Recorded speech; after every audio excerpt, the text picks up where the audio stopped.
안녕하십니까. 2차시 수업을 시작하도록 하겠습니다. 여기라는 것은 점치는 책이라고 했습니다. 근데 점친다는 것은 변화를 읽는 것입니다. 이 우주의 변화를 읽어가지고 그 변화 논리에 의해서 인간의 삶의 변화까지 적용을 하는 것입니다. 그런데 인간은 누구나 우아한 의식이 있기 때문에 그 변화 논리에 따라서 인간의 우아한 의식을 드러내는 작업입니다. 오늘은 그 여기에서 사용되는 원리인 음양 오행에 대해서 알아볼까 합니다. 지금 우주의 어둠과 밝음이라고 했는데 이 어둠이란 것은 음을 말합니다. 밝음이란 것은 양을 말하고요. 그래서 추나추동, 그 다음에 환절기에서 오행을 말합니다. 그래서 음양 오행인데 음양 오행을 하나로 합치면 기라고 할 수 있겠습니다. 그래서 먼저 기에 대해서 살필 것이고요. 옆에 지금 그림이 나와 있는데 이 그림은 오늘 이야기를 총체적으로 할 수 있는 저 그림 하나를 지금 설명하려고 하는 것입니다. 이 전체를. 그래서 한번 주의 깊게 봐주시면 고맙겠습니다. 그럼 먼저 기가 무엇인가? 기가 무엇인가에 대해서 이야기하도록 하겠습니다. 여기서 지금 말하는 기라는 것은 물질적인 기입니다. 이 우주 안에 우리가 살고 있는 이 우주 안에 가득 차 있는 기, 그 기를 말합니다.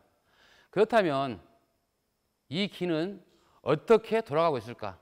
어떤 법칙이랄지 어떤 룰이 있을까? 한번 생각해 볼 수도 있잖아요. 해가 뜨고 해가 지는 걸 할지 봄, 여름, 가을이 오는데 어떤 룰이 있고 무엇에 의해서 이렇게 돌아가고 있을까? 어떤 사람들은 돌아가는 이치가 있다고 하는 사람도 있고요. 돌아가는 도리가 있다고 하는 사람도 있고요. 어떤 사람들은 기 자체가 이렇게 돌아가는 자발성을 가지고 있다라고 하기도 합니다. 그래서 기라는 것은 우리 일반적으로 말할 때 하늘의 기, 천기를 말하면 천기, 또 땅의 기, 지기, 땅의 기와 하늘의 기에 합해져 가지고 이 우주가 돌아간다고 할 수 있겠습니다. 그래서 하늘의 기, 천기라는 것은 우리가 이야기를 할 때 공기를 말합니다. 공기. 공기라는 것은 우리가 볼 수가 없잖아요. 무형입니다. 무형. 그런데 지기라는 것은 우리가 일반적으로 말할 때 곡기라고 합니다. 곡기. 곡기라는 말 많이 들어보셨을 겁니다. 먹는 것 말입니다. 그래서 곡기라는 것은 먹는 것은 덩어리가 있죠. 그래서 인간은 코로 공기를 마시고 입으로 곡기를 먹습니다. 그래서 인간이 말할 때 우리 인중이라고 합니다. 인중 가운데를. 인중할 때 곡기하고 천기하고 지기 사이를 그 사이를 인중이라고 합니다. 사람 얼굴에서. 그런 것처럼 인간은 전기, 원기를 가지고 태어나는데 공기를 마시고 곡기를 먹으면서 기력을 유지하다가 결국에는 쇠해서 죽습니다. 이게 바로 인간이 탄생해서 죽어가는 과정입니다. 근데 우리가 인간이 탄생해서 죽어가는 과정을, 그 변화를 우리가 인지 능력으로는 알기가 어렵죠. 왜 어려울까요? 그 변화의 속도가 너무 느리기 때문에, 변화의 속도가 너무 느리기 때문에 태어나서 죽어가는 그 과정을, 예를 들어서 내가 지금 오늘의 나와 어제의 나와 또 내일의 나, 그 변화를 알기가 너무 어렵습니다. 그 속도가 너무 느리기 때문에. 그런데 우리가 그럼 기가 있다는 것을 어떻게 아나? 우리 주위에 기가 있다는 걸 어떻게 아나? 그거는 일반적으로 우리는 그 비유법을 쓸 때는 바람을 비유합니다. 바람을 통해서 만물이 움직이잖아요. 물체가 바람을 통해서 물체가 움직이는 걸 보고 기운이 움직인다는 것을 인지한다는 것이죠. 지금은 봄, 여름, 가을, 겨울 중에서 가을 특히 가을인데요. 여름에서 가을로 넘어가는, 지금 여름에서 가을로 넘어왔죠. 이때가 좀 환절기라고 할 수 있습니다. 이때 환절기 때 감기가 가장 많이 걸리죠. 환절기 때. 그래서 감기를 조심하셔야 되는데, 감기라는 단어가 그대로 사용하면 어떤 의미냐면 감기, 느낄 감자에다 기운 기자입니다. 기운을 느끼는 것이 바로 감기입니다. 이게 우리는 일상적으로 살아가면서 기운을 느끼지 못합니다. 기운을 느끼지 않고 살아갑니다. 근데 내 안에 있는 기운을 어느 정도 느끼는 순간 나는 아프다는 겁니다. 감기처럼요. 그런 기가 있는데, 오늘은 공자, 명자, 육아에서 말하는 공자, 명자와 도가에서 말하는 장자, 노자, 또 주역에서 말하는 음양, 그런 것들을 살펴보겠습니다. 차근차근. 공자는 이런 것을 인용합니다. 혈기라고 합니다. 혈기에 대해 이야기를 하는데요. 군자는 세 가지 경계할 것이 있다는 것입니다. 첫째는 젊었을 때는 혈기가 안정되어 있지 않기 때문에 경계할 것이 여색이랍니다. 여색. 색을 조심해야 한다는 것이죠. 장성에서는 혈기가 너무 강해요. 강하다 보니까 경계할 것은 싸움이란 겁니다. 싸움. 늙어서는 혈기가 또 쇠하기 때문에 경계할 것은 욕심이란 겁니다. 그 말은 뭔 말이냐면 청년기에는 경험이랄지 어떤 자제력이, 절제력이 부족하기 때문에 여색이 빠지기 쉽다는 것입니다. 장년기에는 힘이 너무 강해가지고 지기를 싫어해요. 우리가 인정욕구라고 하죠. 누구한테 인정받고 싶어 합니다. 힘을 써가지고. 장년기에요. 그래서 그것을 조절을 해야 돼, 경계를 해야 되고요. 노년기에는 힘이 없기 때문에 물질에 대해서 집착을 합니다. 재물에 대해서. 그래서 공자는 이렇게 결론을 지으면 공자는 이렇게 말하죠. 혈기에 불임을 당하지 않아야지 도덕적인 군자가 될 수 있다고 주장합니다. 그래서 공자는 혈기를 주장합니다. 근데 맹자는 호연지기를 주장한대요. 여기서 호연지기라는 것은 정의로운 기상입니다. 다른 표현으로 말하면, 우리식으로 표현하면 깡다구로 갈 수 있겠죠. 아, 저 친구 상당히 깡다구가 있네, 그런 표현하죠. 그 깡다구가 있다는 것은 긍정으로 사용하잖아요. 아, 뭔가에 집중할 줄 알구나. 아, 정의롭구나. 올바르구나. 그래서 올바름을 모으는 것, 의를 모으는 것이 바로 정의로운 기상입니다. 그래서 명자가 말하는 기라는 것은 도덕적인 기입니다. 물질적인 기가 아니고요. 도덕적인 기. 내 안에 쌓여있는 이내지 기. 착한 본성으로서 그 기를 명자는 말하고 있습니다. 그래서 호연지기를 말하면서 끊임없이 의리와 도리를 합해야 되고 또한 의를 모아야 된다고 끊임없이 주장하고 있습니다. 그 다음에는 노자의 무의자연의 길을 이야기해 보겠습니다. 노자는 우리 동양에서 근원에 대해서 대답을 처음으로 한 사람입니다. 이 세계의 근원. 육아에서는 근원을 이야기하려면 12세기 정도 가야 됩니다. 서양에서는 근원, 본질이라든지 근원에 대해서 끊임없이 탐구를 했는데 동양에서는 노자가 처음으로 근원에 대해서 이야기합니다. 그 근원을 이야기하는 게 도로부터 하나가 나오고 하나로부터 둘이 나오고 둘로부터 셋이 나오고 셋으로부터 만물이 나온다고 합니다. 그래서 만물은 음을 등지고 양을 안아가지고 충기로 합한다라고 이렇게 이야기를 합니다. 여기서 도란 무엇인가? 먼저 도를 알아야겠죠. 노자가 말한 도로부터 출발하니까요. 일반적으로 도를 물어봅니다. 근데 여기서 무라는 것은 우리가 말하는 유무할 때 없는 그 무가 아니라 드러나지 않음입니다. 드러나지 않음, 숨어있음, 숨어있게 드러나지 않음과 드러남으로 이해하면 되겠습니다. 무를. 그 무로부터 하나가 나오는 것입니다. 유학에서 끊임없이 비판을 합니다. 어떻게 무에서 없는 데서 나오냐고. 근데 노자의 입장에서 그 무라는 것은 없는 게 아니라 드러나지 않은 것, 드러나지 어떤 것으로부터 출발해서 나온다는 것입니다. 그래서 도란 무엇인가 할 때 도덕경 1장에서 이런 말이 있죠. 도가도 비상도. 도를 말할 수 있으면 더 이상 도가 아니다라고 합니다. 또 이름할 수 있으면 더 이상 항상된 일정한 이름이 아니다는 것이죠. 저는 여기에 있으니까 많은 분들 저한테 선생이라고 합니다. 학교에 있으니까. 근데 제가 집에 가면 저희 아들은 저한테 아빠라고 부릅니다. 제가 식당에 가면 손님 대접을 받고요. 저라는 사람은 어디와의 인연에 따라서 달라집니다. 그래서 하나로 이야기할 수 없습니다. 여기서 말할 수 없다는 것은 뭐냐면 실체가 없다는 것입니다. 저는 끊임없이 변하고 있거든요. 어제 나와 오늘의 나와 내일의 나가 끊임없이 변하고 있기 때문에 변하지 않은 실체. 서양에서는 그걸 이렇게 찾고 싶었죠. 결국에는 신을 찾았지만 동양에서는 그 실체를 찾는 게 아니라 그 변한다는 것을 인정했던 것입니다. 그냥. 그래서 도로부터 만물이 생겨나는데 그게 바로 기회작용이죠. 기회작용. 그래가지고 이 모든 만물들은 음양으로 구성되어 있다는 것입니다. 인간이라지 우리 눈에 보이는 모든 존재물들은 음양으로 구성되어 있다는 것입니다. 그리고 그 기운으로 충만해 있다는 것이죠. 제가 음양으로 구성되지 않는 순간 저는 여기에 존재하지 않는 것이고요. 음양으로 구성되어 있기 때문에 존재하고 있는 것이고요. 네. 그래서 노자는 무의자연의 도로서 어떤 길을 이야기를 했습니다. 그 다음으로는 장자가 있는데요. 장자는 사생론으로서 길을 이야기합니다. 장자는 사람이 태어났다는 것은 기가 모였다고 생각합니다. 기가 모이고 흩어지고 취사한 작용을 합니다. 기라는 것은. 이 우주는 많은 것들이 끊임없이 낳죠. 나는데 또 끊임없이 사라지죠. 사라지고 흩어지고 사라지고 또 생겨나고 사라지고 생겨나는 것을 반복적인 것을 합니다. 그게 바로 삶과 죽음이라고 할 수 있겠습니다. 그래서 삶과 근데 장자 입장에서 그 사라지고 모이고 하는 것이 우리는 구별된 게 아니라 우리는 생과 사가 구별됐다고 생각하잖아요. 죽음과 삶이. 근데 구별된 게 아니라 이어졌다는 것입니다. 이어졌어요. 지금 삶과 죽음이 끊임없이 이어졌다는 것입니다. 그래서 장자가 자기 아내가 죽었습니다. 일화를 말씀드리면 죽었는데 장자가 아내가 죽었는데 혜시가 그때 상 당했을 때 옵니다. 그런데 장자가 북을 치고 노래를 부르고 있습니다. 혜시가 너무 화가 났습니다. 자기 자식도 놔주고 그토록 자기를 이렇게 돌봐줬던 아내가 죽었는데 북을 치고 장구를 치면서 노래를 하고 있으니까. 그래서 장자가 그래도 계속 장구를 칩니다. 근데 혜시가 화가 나가지고 계속 그렇게 물어봅니다. 그래서 장자가 하는 말을 합니다. 우리 아내는 흔적도 없는 어느 것으로부터 존재하지 않는 어느 것도 왔는데 그래가지고 태어나가지고 여기서 살다가 또 존재하지 않은 어디로 갔다는 것입니다.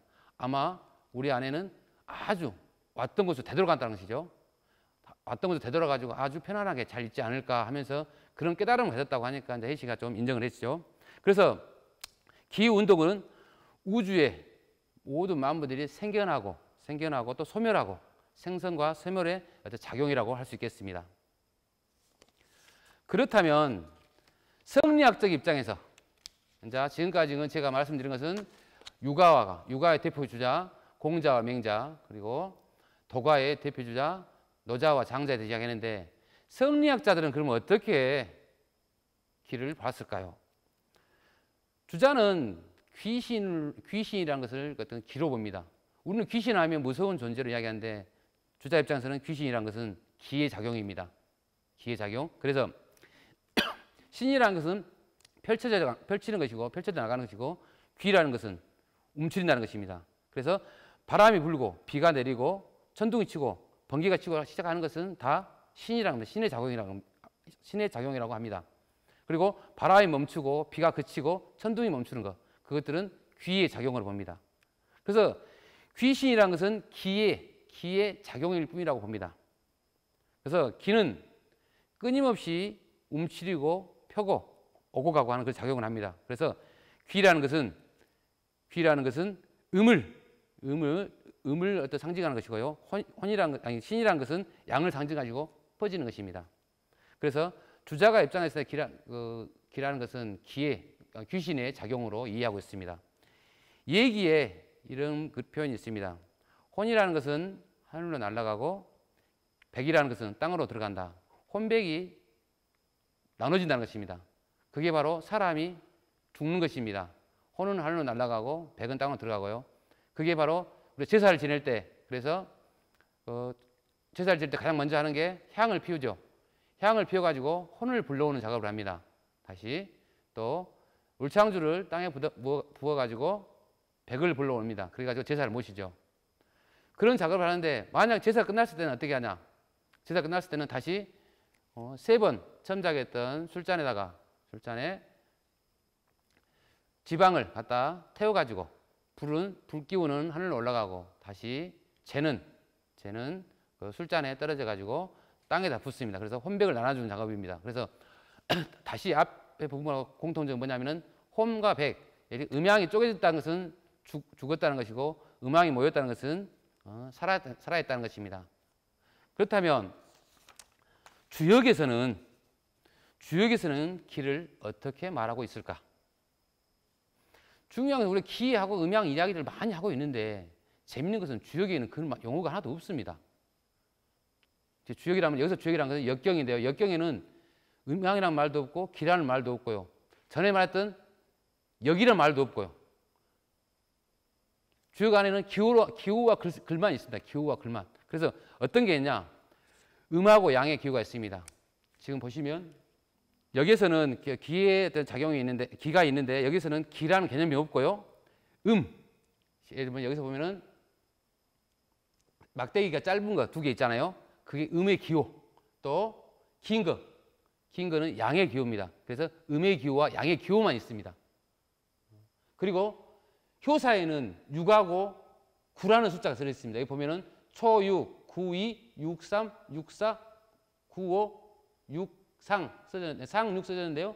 거기 보면 음일 때는 6이라고 쓰고 양일 때는 9라고 씁니다. 이거 이론은 많은데요.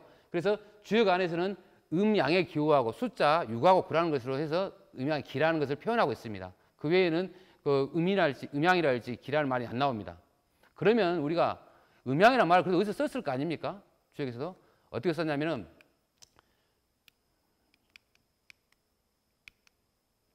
십이기라는 책에서 음양의 임왕이라는 용어가 나옵니다. 이 십이기라는 것은 공자가 주역이라는 책을 처음으로 해석한 책입니다. 만약에 공자가 십이기라는 책을 안 썼다면 우리는 아직도 주역이라는 책을 읽지 못할 겁니다. 주역이라는 책을 읽을 수가 없어요. 점책으로 아직 남아있을 겁니다. 많은 주역 공부하는 사람들이 점을 치르려고 공부를 했을 것인데 십익을 쓰면서 인간이 어떻게 살 것인가의 문제에 접근해 갑니다. 그래서 의리역적으로요. 그래서 이 십익 안에 음양이라는 개념이 나옵니다. 그래서 근데 또 십익이랑 음양이랑 나오는데 음양이 뭐라는 개념은 안 나옵니다. 한 번도. 음양이 뭐라는 개념은 안 나오는데요. 근데 음양이라는 용어는 나옵니다. 그래서 첫 번째가 나온 게 기획사전 5장에서 이름, 일양, 위지 돌아갑니다. 한 번 음하고 한 번 양하는 것이 바로 도다라는 겁니다. 이게 바로 주역에서 가장 중요한 키라고 생각합니다. 저는. 그래서 이 세상에서는 한 번 음하고 한 번 양하는 것이 문이 열리고 닫히려고 하는 것이 아니면 내가 지난번 말해서 오른발 왼발 걷는 것이 호흡을 하는 것이 그게 바로 음양의 작용입니다. 그게 바로 도입니다. 그래서 주역에서 여기서 근데 한 번 음하고 한 번 양한다는 것은 제가 말한 것은 문을 닫히고 문을 열리는 것은 문을 열고 나서 닫혀야 하는 것처럼 현상적으로는 이렇게 갈라져 있는 것이 보이지만 여기서 말하는 한 번 음하고 한 번 양한다는 것은 함께 동시에 작동한다는 것입니다. 우리가 이제 설명하자 하니까 문이 열리고 닫힌 걸로 설명하지 음과 양이 동시에 작동한다는 것입니다. 두 번째로는 5장에 또 나오는데요. 음양 불특지 신이라고 합니다. 이 음양이 한 번 음하고 한 번 양하는 것을 헤아릴 수가 없다는 것이에요. 인간의 인지 능력으로는 음양의 변화를 이렇게 인지하기 쉽지 않아요. 네? 우리가 음양도 기가 보이지도 않고요. 그것을 헤아리기가 쉽지 않은 것을 신묘하다고 합니다. 그래서 그 변화, 한 번 음하고 한 번 양하는 그 변화를 헤아리기가 어렵다는 것입니다. 인간의 인지 능력으로는요. 세 번째는 음양지, 배, 그 다음에 이론이라고 하죠. 그래서 음양의 의미는 해와 달에 짜간다는 것입니다. 우리가 음양을 표현할 때 가장 크게 잘 표현할 수 있는 것이 해와 달이라는 것입니다. 해의 모습. 해는 낮을 상징하잖아요. 달이라는 것은 밤을 상징하고요. 그런 의미를 가지고 있고요. 그 다음에는 양께는 음이 많고 음께는 양이 많다는 것입니다. 그것은 이제 주역의 독특한 논리입니다. 보통 많은 것이 힘이 센데 주역에서는 적은 것이 힘이 셉니다. 그래서 적은 것이 힘이 세다. 괴가 나와도 남자가 5이 있고 여자가 1명이 있다. 그러면 여자가 힘이 제일 셉니다. 그런 논리가 주역의 논리입니다. 일반적으로. 그리고 거는 양물이고 고는 음물이다. 그거는 우리가 일반적으로 계속 말했던 것처럼 하늘은 양이고 땅은 음이니까요. 마지막에 설계전 2장. 이것도 중요한 부분인데요. 하늘의 도를 세우는 것은 바로 음양이라는 것입니다. 우리가 하늘의 도라는 것은 음과 양이라는 것이고요. 땅의 도를 세우는 것은 강유라고 합니다. 우리가 살고 있는 이 땅은 모든 것은 강한 것과 부드러운 것입니다. 우리가 주위에 있는 것은 강한 것과 부드러운 것이 이루어졌습니다. 우리가 살고 있는 데는 예를 들면 종이는 부드러운데 이건 딱딱하잖아요. 모든 것이 강함과 부드러움으로 이렇게 이야기를 할 수 있습니다. 그다음에 사람의 도는 맹자가 말했던 것처럼 인의라고 합니다. 인의. 그래서 여기에서 처음으로 삼재라는 개념도 주역에서는 안 나옵니다. 천지인 삼재라는 개념이 안 나오는데 이 부분을 보고 사람들이 주역을 천지인 삼재의 논리에 의해서 만들었다라고 이야기를 합니다. 그러면 지금부터 음양론을 좀 더 구체적으로 한번 들어가 보도록 하겠습니다. 지금 방금 전까지는 기가 경전에 어떻게 음양이랄지 기가 어떻게 경전에 나왔는가를 살펴보았고요. 음양론을 이해하자면은 지난번에 말씀드렸던 것처럼 하늘에서 밤과 낮이 이렇게 반복돼서 바뀌는 것이죠. 자정이라겠죠. 그래서 밤과 낮이라는 것은 우리가 봄, 여름, 가을보다 훨씬 빠른 변화죠. 그렇죠? 우리가 변화라는 것을 이야기할 때는 시간의 변화를 이야기할 때는 공간이 변하는 걸 보고 시간을 이야기합니다. 주역에서는. 시간의 개념이 공간이 변하는 거. 공간이 변하는 걸 보고 시간을 이야기하는데요. 음양이라는 걸 할 때 음양이 뭐냐? 음양을 이야기할 때 언덕 부자를 씁니다. 양쪽 다 두 글자가. 언덕이 있는데 언덕에서 햇빛이 비쳤을 때 반대편은 음이 되고 비치는 쪽은 양이 된다는 것입니다. 그래서 해와 달, 우리가 호흡하는 것도 마찬가지고 해와 달도 마찬가지고, 근데 우리가 하나 원리를 보면은 우리가 조선시대 보면은 많은 사람들이 그림도 그리고 글씨도 쓰죠. 그럴 때 하얀 종이 위에 검은 먹으로 쓰죠. 그림이 표현할 때 음양의 두 가지로 세 개를 표현합니다. 음과 양으로 검은색과 하얀색, 검은색과 하얀색으로 이렇게 표현하는데요. 그것도 뭡니까? 펜이 아니라 붓 하나로 그림도 그리고 글씨도 씁니다. 그걸 보고 하나이면서 둘이면서 하나란 말입니다. 우리 이윤법도 나누는 게 아니고 인간도 그러죠. 인간은 어떤가? 남자란 게 있고 여자란 게 있으면 둘인데 인간이라는 말을 하면 하나가 된 것처럼 동양에서는 하나이면서 둘이면서 하나라는 논리가 상당히 많이 쓰여집니다. 여기서 한 것처럼 붓도 그렇죠. 붓으로 그림을 그리는 것도요. 그러다 보니까 우리는 도서관이라는 개념이 나옵니다. 도서관이라는 개념이 뭡니까요? 도서관이라는 것은 책도 복원하고 그림도 복원합니다. 도라는 것은 그림을 말하고요. 그다음에 서라는 것은 책을 말합니다. 서양에서는 도서관이라는 개념이 없습니다. 서양에서는 도서관 개념이라고 하도 자료실 그리고 갤러리 두 개 이 부분 나눠졌습니다. 그래서 서양에서는 그림을 그리기 위해서는 붓으로 팔레트로 색깔을 다 그려야 되고요. 동양에서는 그렇게 방금 말한 것처럼 붓 하나로 한다겠죠. 근데 또 만약 글씨를 쓰고 싶으면 펜으로 써야 되고요. 사유가 좀 다르죠. 그리고 음양론을 또 다른 거 하나 설명해 드리면 공수법 같은 게 있습니다. 공수법. 이건 우리가 주위에서 많이 쓰이니까 하나 설명해 드리면, 우리가 살아있는 사람한테 인사할 때는 남자는 왼손이 오른손에 올라가게 하는 것이 육아에서 하는 인사법입니다. 여자는 오른손이 왼손으로 올라가게 하는 것이고요. 그런데 그러면 돌아가신 사람, 상가에 가서 인사할 때는 우리가 일단 돌아가시지 않은 생전에 계신 사람한테는 한 번 하잖아요. 돌아가신 사람한테는 두 번 합니다. 음양이 바뀌었기 때문에. 양이 음으로 양이 바뀌었기 때문에 두 번 하는데요. 여자는 원래 네 번 합니다. 네 번 하는데 지금은 뭐 다 같이 두 번씩 하는 걸로 되어 있는데요. 남자는 두 번 하고 여자는 네 번 하고 남자는 두 번 합니다.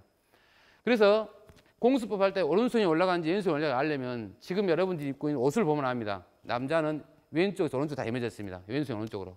여자 옷은 전부 다 오른쪽에서 왼쪽으로 예매졌습니다. 전부 다 그렇게 돼 있어요. 바뀌었으면 옷이 바뀐 겁니다. 예를 들어서 돌아가신 사람한테 인사할 때는 거꾸로 남자는 오른손이 왼손 올라가야 됩니다. 음양이 바뀌었기 때문에. 돌아가신 사람 인사할 때는 여자는 왼손이 오른손 올라가야 되고요. 사람이 돌아가시면 수의를 입잖아요. 수의를 입으면 돌아가셨기 때문에 음양이 바뀌었잖아요, 지금. 그렇기 때문에 남자는 오른쪽에서 왼쪽으로 예매져 있는 수의를 입습니다. 그것을 누가 이렇게 하라고 만들어진 게 아니라 그렇게 지금 다 사용하고 있습니다. 근데 우리는 그걸 잘 모르고 있죠. 저기 밖에 앉아있는 비둘기를 보면은 암수를 구분하기 어렵죠. 비둘기를 보면서 우리가 암수를 구분하기 상당히 어렵잖아요. 그 암수를 구분하는 방법이 뭐냐면은 어떻게 접혔는가. 오른쪽 날개가 위로 접혔는지 왼쪽 날개가 위로 접혔는지에 따라서 달라집니다. 여기에서 말하는 음양이란, 우리는 음양을 고정적으로 이해합니다. 남자는 양, 여자는 맞죠? 그거는 남자는 양, 여자는 맞지만 그러면 제가 양입니다. 어떤 앞에 사람이 저보다 좀 키가 큰 사람이 있어요. 그 키 큰 사람하고 저하고 하면 제가 양입니까? 제가 음이죠, 이제. 키가 크니까 양이고. 그럼 저는 뭐예요? 방금 전에는 양이었는데 방금 또 음이 되잖아요. 여기서 말하는 음양이라는 것은, 주역에서 말하는 음양이라는 것은 고정화되어 있는 것이 아니라 서로 관계성에 따라서 음양이 달라집니다. 대상에 따라서요. 절대적으로 이렇게 정해져 있는 게 아니라 상대적입니다. 그래서 속에 양이 있고요. 양 속에 음이 있습니다. 남자여도 소극적인 사람이 있잖아요. 또 여자여도 아주 남성적인 성향을 가진 사람도 있고요. 그런 게 우리 주위에서 볼 수 있는 음양의 어떤 이론에서 볼 수 있는 것들이라고 볼 수 있겠습니다. 그렇다면 이게 생각해 볼 문제인데요. 저도 이걸 계속 좀 연구 중인데 아직도 저도 못 밝히고 있습니다. 근데 왜 양음이라고 안 하고 음양이라고 했을까? 왜 양음이라고 하지 않고 음양이라고 했을까? 우리 주위에서 전부 다 양음을 쓰거든요. 천지, 일월, 남녀, 상하, 좌우, 강약, 선악, 동정, 진태. 대부분 다 양음의 개념으로 씁니다. 근데 왜 음양이라는 말을 썼을까? 그것은 상당히 숙제로 남아 있는데 아마 그것은 제가 조금 생각했던 게 세 가지 정도는 지금 생각해 봤습니다. 현상적인 측면에서 보면은 어둠에서 밝음으로 떠오르는 태양을 상징하는 어떤 그런 의미로 어둠에서 밝음으로 가는 어떤 그런 예를 들어서 그 문명이 시작하는 동에서 서로 계속 가면은 문명이 밝아지지 않게 해서 그런 의미에서는 음양으로 쓰지 않았을까 하나 생각해 봤고요. 두 번째는 역철학적인 입장에서요. 역이라는 글자를 보면은 위에는 날일이고 밑에는 마할라 물자죠. 마할라 물자요. 근데 그 마할라 물자를 달어올로 봅니다. 달어올로. 그래서 위에는 해고 아래는 달이고 그래서 아래가 음이니까 양으로 읽는다는 것입니다. 그 말은 뭐예요? 역수라 했잖아요. 역은 역수라. 아래로부터 위로 올라가기 때문에 아래에서 양 이렇게 올라가서 하악이 상달인 것처럼 이렇게 읽는다는 것입니다. 제가 보기에는 세 번째 도가적인 입장이 상당히 강하다는 생각이 듭니다. 지금까지 연구하면서는요. 왜? 도가에서는 음이 강합니다. 도가에서는. 그래서 도가철학 입장에서 주역이 만들어진 책도 많이 있습니다. 음이 강합니다. 도가는. 그래서 여성성을 강조하죠. 그래서 상선약수라고 합니다. 도를 이야기할 때 상선약수라고 합니다. 도가에서. 가장 좋은 것은 물만한 것이 없다라고 합니다. 그래서 물은 상당히 부드러운 것이죠. 부드럽죠? 부드럽지만 엄청 강하잖아요. 이렇게 두꺼운 무쇠를 자를 때 뭘로 자를 것 같아요? 다이아몬드가 달려있는 칼로 자를 것 같지만 그걸로 자르면 녹아버립니다. 쇠가 열이 받아가지고 수압으로 자릅니다. 수압으로 물을 쏘아가지고요. 그런 것처럼 물이 강하다는 것입니다. 훨씬 더. 그래서 보면은 언 땅 있죠. 겨울에 얼었다가 봄에 새싹이 나올 때 그 딱딱한 언 땅도 가냘픈 새싹이 올라오잖아요. 그렇게 단단한 또 그 단단한 땅도 언 땅도 새싹이 올라오고 우리가 밟아버리면 싹싹 죽지만 그 언 땅도 뚫고 나오죠. 송곳같이 날카로운 것도 아니지만 또 나무 있죠. 나무 새싹이 나올 때 딱딱한 그 나무도 크 연약한 잎이 뚫고 나오죠. 그런 게 바로 이제 음의 어떤 여성성이 강한 어떤 도가적인 성향을 볼 수 있겠습니다. 그래서 도가에서는 계곡이 훨씬 더 중요한 의미를 갖습니다. 우리는 유학에서는 꼭대기가 중요하잖아요. 꼭대기가 중요하잖아요. 근데 도가에서는 계곡이 중요합니다. 꼭대기는 아무것도 없어 살 수가 없어요. 실제로 꼭대기에서는 계곡은 물이 있어야 되고 모든 만물 존재들이 그 계곡에서 살거든요. 물을 먹고. 그런 것처럼 계곡의 음성을 더 중요하죠. 그래서 여성성은 훨씬 중요하고요. 또 하나 더 예를 들면 조약돌을 보면은 조약돌이 있죠. 바닷가 조약돌이 있는데 어떤 속공이 그렇게 까끌하게도 못 갈 겁니다. 바닷물이 왔다 갔다 하면서 자연에 따라서 그 큰 바위돌도 물이 뚝뚝 떨어지면서 구멍을 내고요. 그런 것처럼 음을 훨씬 강조한 게 도가입니다. 그래서 아마 음양론이 아마 거기서부터 출발하지 않았나. 앞에서 말했던 것처럼 모든 만물은 음을 안고 양을 증진다 했잖아요. 그게 나오고 음양이란 말 용어도 도가에서 나옵니다. 본경에가. 근데 주역 본경에는 음양이란 말이 안 나옵니다. 근데 도가에서 본경에서는 음양이라는 말이 존재해 버립니다. 그리고 또 음양론이라는 이야기도 이런 맥락에서는 아마 도가적인 맥락에서도 한번 우리가 깊이 생각해 봐야 되지 않을까 생각이 듭니다. 그렇다면 오행이란 무엇인가? 오행이라는 것은 지난번에 말했던 것처럼 1년을 주기로 합니다. 공전이라고 하죠. 공전.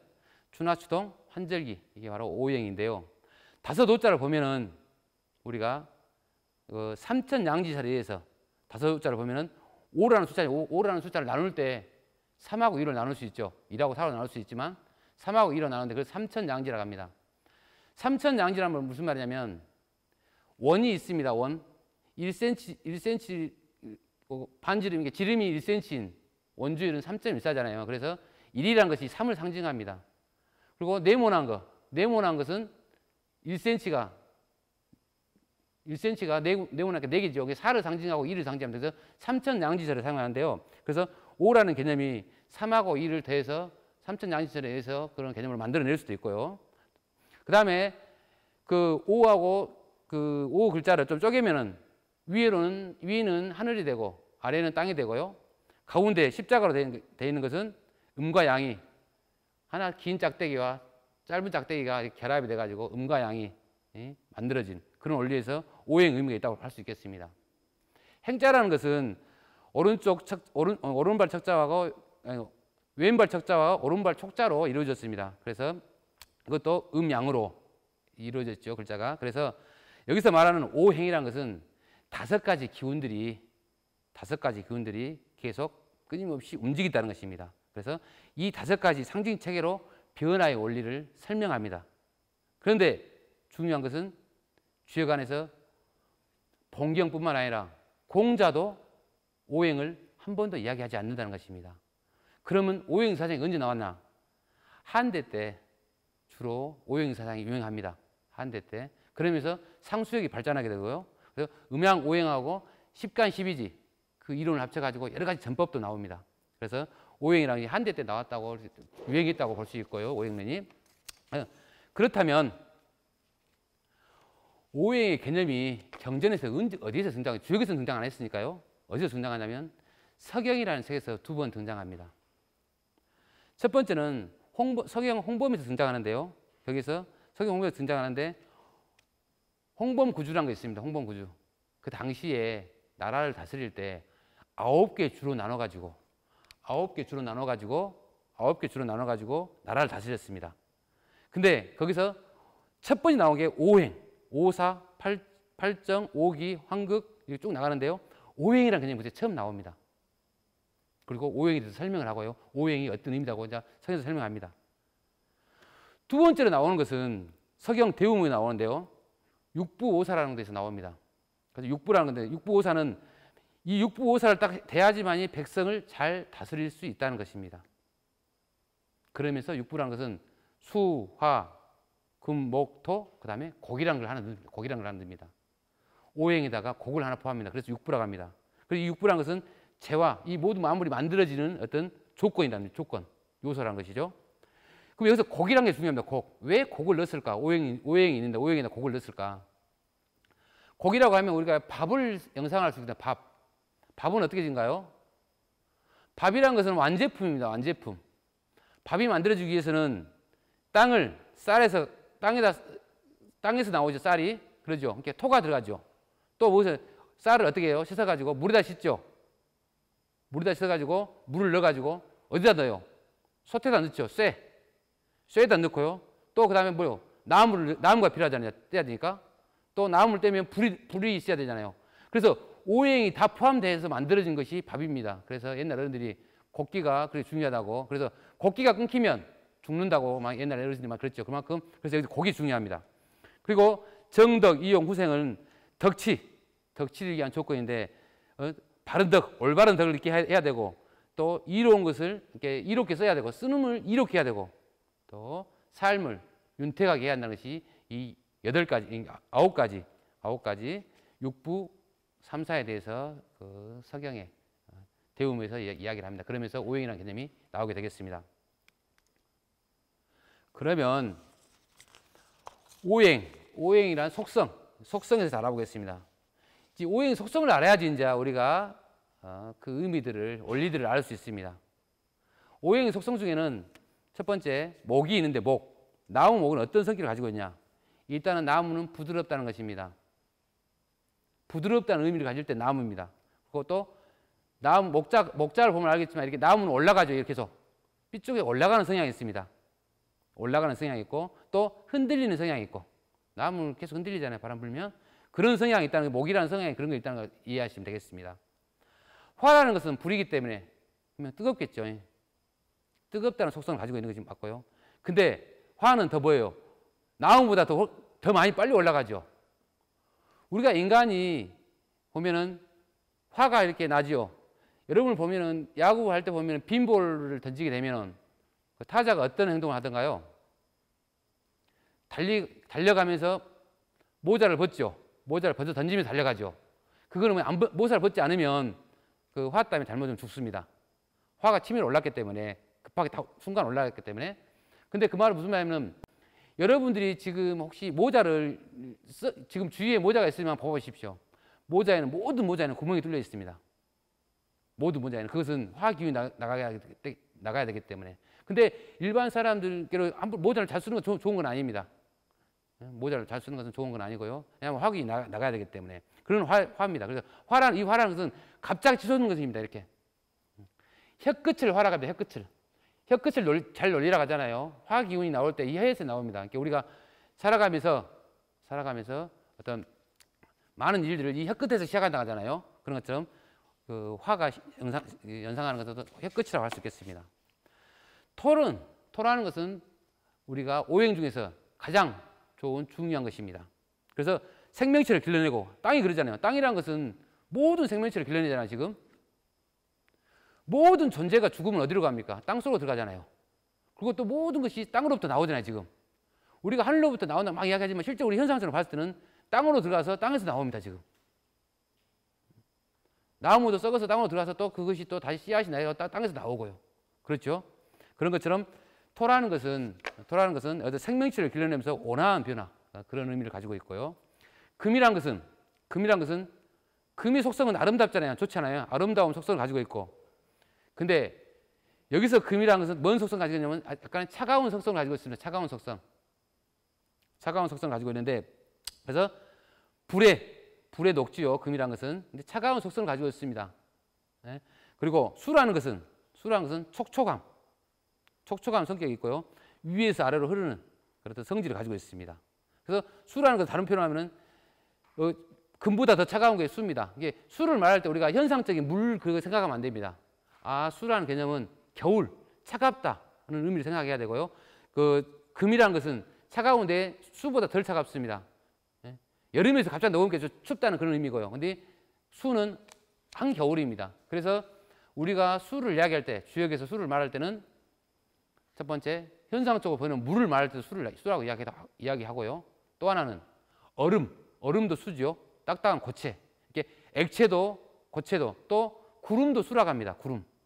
구름은 기체잖아요. 구름도 수라고 합니다. 그 경전에 나올 때요.